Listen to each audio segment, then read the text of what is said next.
Shalom, shalom. First and foremost, I want to give all praises, honor, and glory to Yahweh, Bashem, Yahweh Shai, Bashem, Makakwadash. Double honor to the apostles, the elders, and the men of great millstone. Shalom to the Akim and the few Akwath who may be listening. This is your brother Batakallah from the GMS camp here in Chicago, coming back at you with another video through the spirit and power of Yahweh, Bashem, Yahweh Shai. Lord willing, this be an edifying lesson. All right. But, the inspiration for this lesson, I was watching the Apostle Gabar, and, he was going into a lesson that one of the brothers from the UK did. And the brother from the UK was breaking down, the way that Esau is going to set up this beast system, focusing in particular on the carbon emissions allowance that people are going to be given, or that Esau plans to give the people.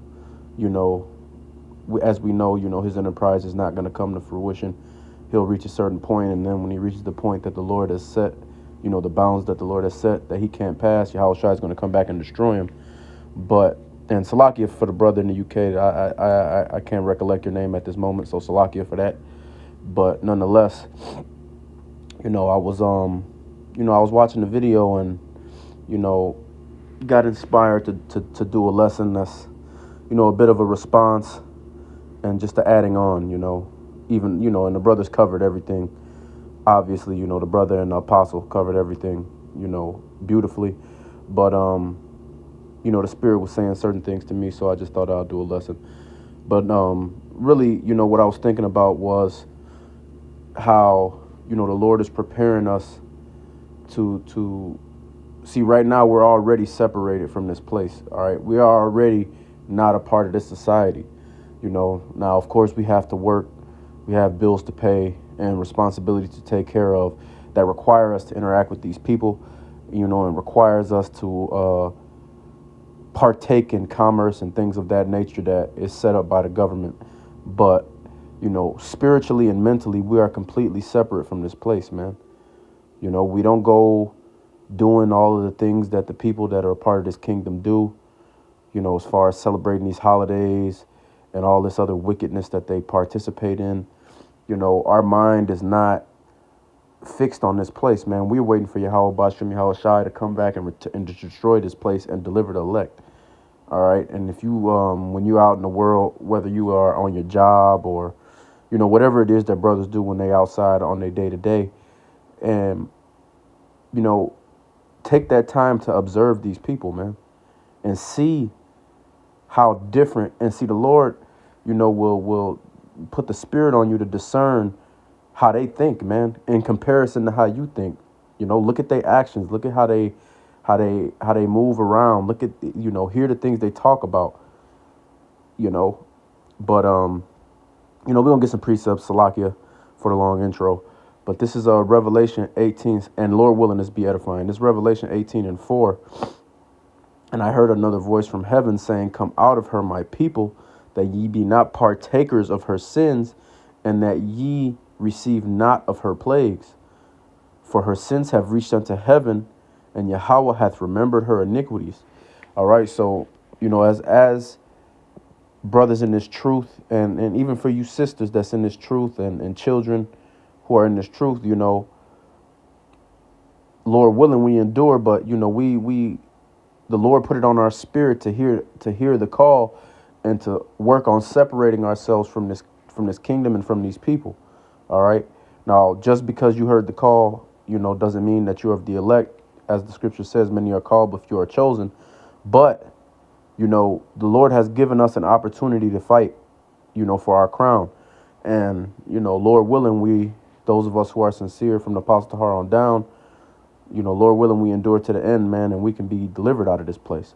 All right. But nonetheless, we've been called to begin to separate ourselves first spiritually and mentally.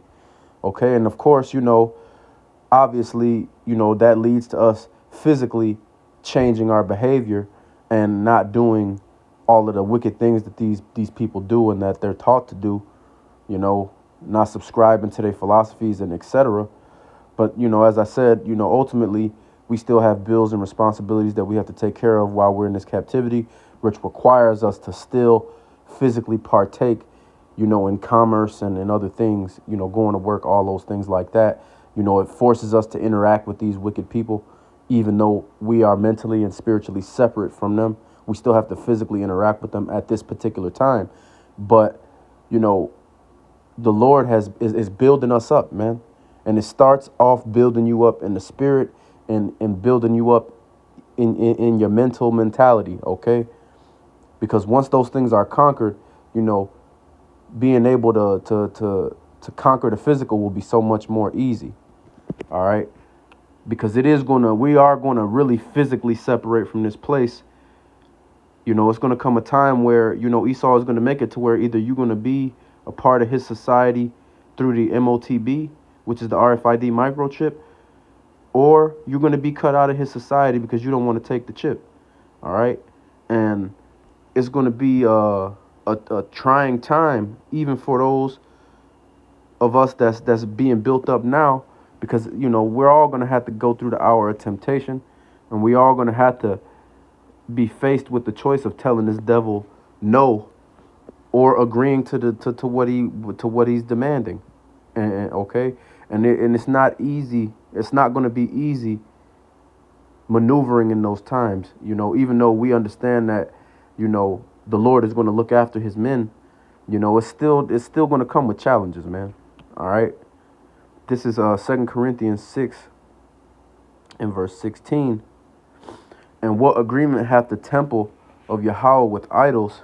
For ye are the temple of the living power.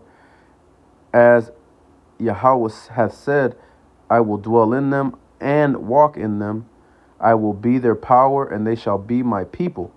Wherefore come out from among them, and be ye separate, saith Yahweh, and touch not the unclean thing, and I will reprove you, and I will be a father unto you, and ye shall be my sons and daughters, saith Yahweh Almighty. Okay, so the Lord is telling us, man, we don't want to partake in none of these philosophies and activities that these demons and these wicked niggas and these fucking Edomites and all these heathens are partaking in. All this idol worship, all this adultery, you know, all of this Mo activities, you know, all of these anti-Hamashiach activities. We're separating ourselves from those things.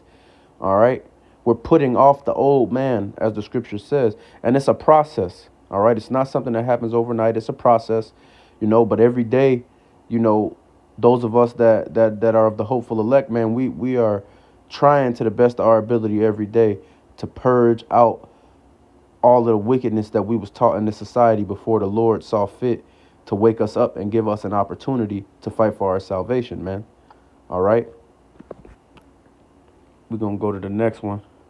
This, the book of Hebrews. Salakia.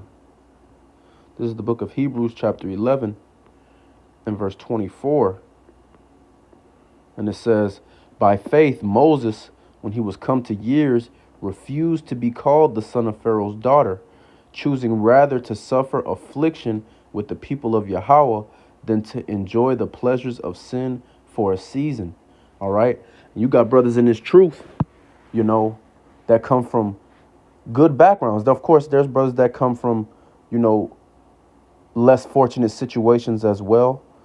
But, you know, it's brothers that could have been that was on track to be Hollywood actors that put that to the side for Yahweh Bashem Yahweh Shai. It's brothers that was in the NFL that put that to the side to follow Yahweh Bashem Yahweh Shai. And every single brother that's in this truth has a talent and has something that they could really monetize if they put that first in their life, you know. But the Lord called brothers, and brothers put the Lord first and made that they focus. And, you know, ultimately, we just here to have our daily bread, make sure our necessities are covered so that we can pay for the sins that we've committed and throughout all lifetimes, including this one, serve out our sentence and get out of here and be delivered, man. So that when it's time for us to live it up, we can really live it up, you know, as a joint heir of Yahweh Shai, man. We not trying to have a corruptible crown like all these niggas, you know, here in this kingdom. Okay. We leaving that to the side. All right. Because that's only going to last temporarily. Because eventually, Salaki, eventually this devil is going to reach the bounds that he's supposed to reach. And when he does, Yahweh Shai is coming back and destroying all of this, man. And even furthermore, all you niggas that sold out for these Federal Reserve notes and these US dollars, even before Yahweh Shai comes back, Esau is going to destroy this financial system completely and come out with that system that the brother from the UK was talking about, which is a Orwellian 1984 type of system, as the Apostle Gabar mentioned. All right. And you're just going to be a slave living on rations, not able to do the things that you want to do and having no freedoms. All right. So even before Yahweh Shai comes back and lays this place low, you niggas that sold out are going to be in the same boat as everybody else, man. Because at the end of the day, these elites, they only dealing with they self, all right? And they even trying to undermine the other families that they in cahoots with, all right? They're all selfish. They all want to be the one that's on top at the end of the day, all right? And that don't include none of you niggas, man. This nigga Shannon Sharp on ESPN gonna talk about he'll go to hell for 50 million. Well, guess what? The Lord got a missile with your name on it, nigga. And you're gonna pay for that. And you're gonna pay for all of the jakes that you sent off and whatever other folly and wickedness that you participating in, man. Because at the end of the day, the problem with these jakes is that they want to blame the Lord because they being punished for the things that they did. And like I said, it's not just this lifetime, man. It's all of our lifetimes. All right. That nigga Shannon Sharp grew up busted and disgusted in rural Georgia, and he hated the Lord because he grew up like that, man. And you can tell that nigga hates the Lord. All right. But guess what? At the end of the day, the Lord is going to get the last laugh. And really, the Lord is laughing at you niggas right now. It ain't going to be, the Lord don't got to wait till the end to laugh at you clowns. The Lord laughing at you niggas every day. All right. And he's going to come back when he sends Yahweh Shai back. Yahweh Shai is going to come back and he's going to destroy all these niggas and all their little dreams and hopes that they had, man. And then they're going to come back in the kingdom and they're going to have a shame face, man, for however long the Lord see fits. Okay. This is verse 26. Esteeming the reproach of Hamashiach greater riches than the treasures in Egypt, for he had respect unto the recompense of the reward.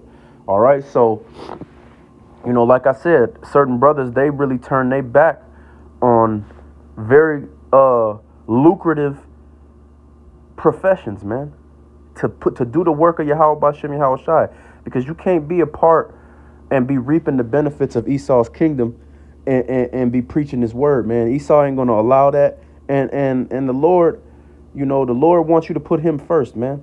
And Esau got that God complex, like the Apostle Gabar was going into, and to where Esau wants you to put him first, and you can't serve two masters, all right? Because you will love one and hate the other. You only can serve one master, and that's why brothers would had to leave behind those things. That's why Moses left behind the position he had, because you either going to serve the Lord or you're going to serve something else, man.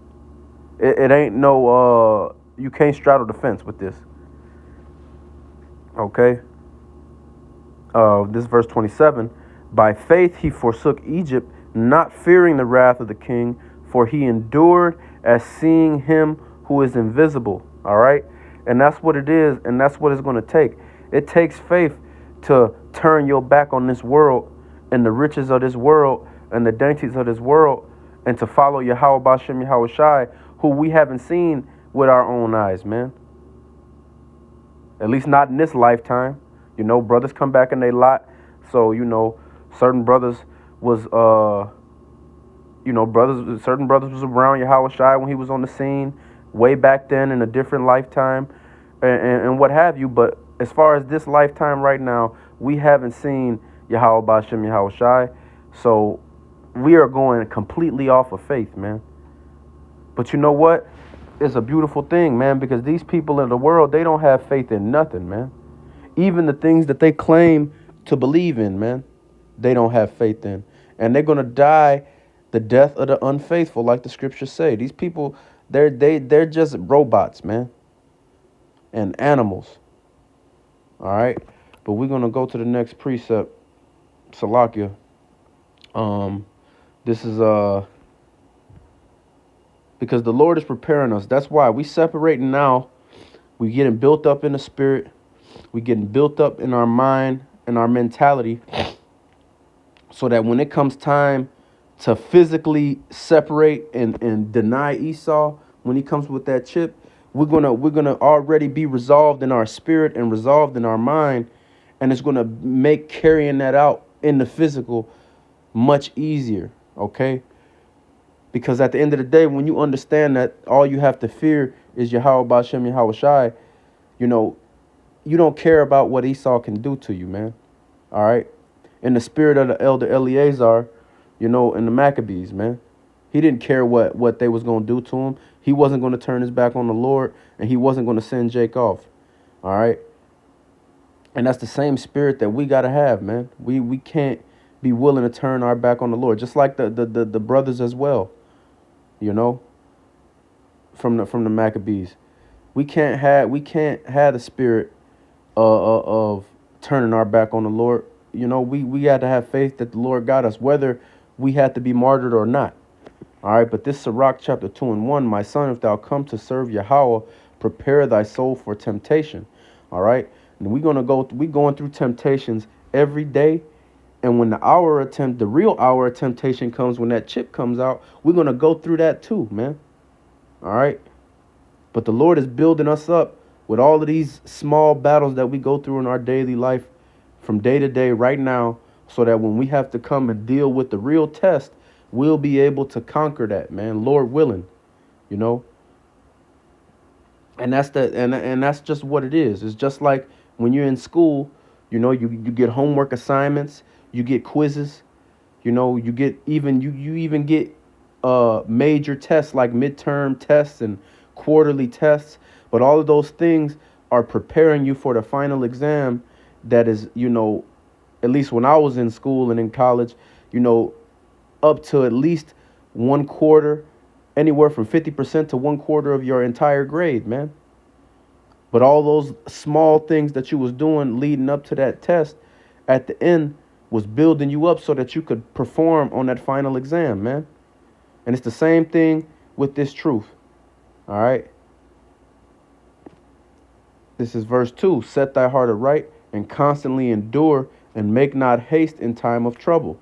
All right. So we gotta be willing to endure. We gotta be willing to deal with what we're dealing with patiently, so that we can gain understanding on why we're dealing with what we're dealing with and how to avoid dealing with that going forward. And also, we can have our faith built up, have our belief in Yahweh Shai and Yahweh Bashem Yahweh Shai built up, man. Excuse me, okay? It's verse 3, cleave unto him and depart not away, that thou mayest be increased at thy last end. All right, so we need to be leaning on the Lord, man. If we lean on the Lord and come closer to the Lord as things get worse out here, and, as we're dealing with greater and greater situations, we supposed to get closer to the Lord when that happens, man. And as long as we do that in sincerity and we doing what we supposed to do, the Lord is going to deliver us out of those things. And the Lord ultimately, Lord willing, will deliver us from this kingdom when he comes back to destroy it, man. All right. Whatsoever is brought upon thee, take cheerfully and be patient when thou art changed to a low estate. All right. So, as it was mentioned before, we're not in the spirit of lacking patience, of oh, get me out of this. I don't want to be dealing with this. And it's easier said than done, man, because I understand we all go through shit. And when things are uncomfortable, we don't want to be dealing with it, man. All right. But, as they say in the sport of bodybuilding, when you feel the pain, when it's difficult to continue to do reps, that's when you get the real growth, man. When you feel that burn, like the saying goes in the world, no pain, no gain. All right. It's these uncomfortable situations that we dealing with that build up our faith, that build up our understanding, our knowledge, our wisdom, you know? And if we so quick to back out when things get tough, we're never going to get an increase, man. All right. For verse 5, for gold is tried in the fire and acceptable men in the furnace of adversity. All right. So, any brothers that have ever watched any metals being processed, it's a grueling process where, the metal is put into the furnace over and over again. It's beaten and hammered out over and over again until all the impurities are gone and you're left with a pure, shiny piece of metal that has good integrity. All right. And it's the same thing with the men of the Lord. We're going to constantly be being put into the furnace. We're going to be constantly being beat down. All right. But us being beat down is really taking away all of the weakness that we have in us that was put into us when we was in this world, man. All this folly that Esau taught us, that stuff got to get taken out of us. And it's not something that's going to be an easy process. All right. Verse 6, believe in him and he will help thee. Order thy way aright and trust in him. Ye that fear the Lord, wait for his mercy and go not aside, yes, lest ye fall. Ye that fear the Lord, believe him and your reward shall not fail. All right. So we gotta keep our faith in Yahweh Bashem Yahweh Shai. Period. As long as we do that, we're going to be good. All right. Ye that fear Yahweh, hope for good and everlasting joy and mercy. Look at the generations of old and see, did ever any trust in Yahweh and was confounded? Or did any abide in his fear and was forsaken? Or whom did he ever despise that called upon him? And the answer is nobody. All right. As long as we are sincere, as long as we doing what we supposed to do and holding up our end of the bargain, Yahweh Bashem Yahweh Shai are going to fight for us and we're going to be good, man. Okay, but Lord willing, it's an edifying lesson. We're going to give all praises, honor, and glory to Yahweh Bashem Yahweh Shai Bashem Rakakwadash. Double honors to the apostles, the elders, and the men of great millstone. Shalom to the Akim and a few Akwat who may be listening. Lord willing, this was an edifying lesson. Until next time, Shalom, Kwam Yasharal, and a Bible Ball.